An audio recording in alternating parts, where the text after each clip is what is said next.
মায়ের গর্ভ থেকে এমন অবস্থায় বের করে এনেছি যখন তোমার কোনো হুঁশ নাই, জ্ঞান নাই, কথা বলতে পারো না, পায়খানার ভিতরে পড়ে থাকো, ট্যা ট্যা করে কান্দা ছাড়া পথ নাই, পানির পিপাসায় গলা শুকায় যায়, কান্দা ছাড়া পথ নাই, মনের তোমার মুখের কোনো ভাষা নাই কান্না ছাড়া।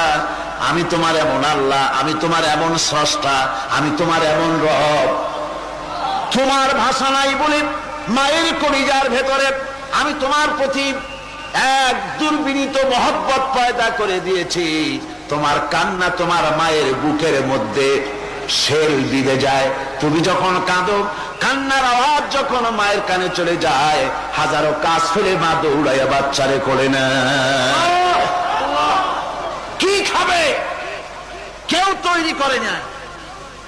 আল্লাহ রাব্বুল আলামিন বলে, বান্দারে দুনিয়ায় আসার আগে তুমি কি খাবে, খাবারের বন্দোবস্ত আমি আল্লাহ করেছি, আমি এমন স্রষ্টা।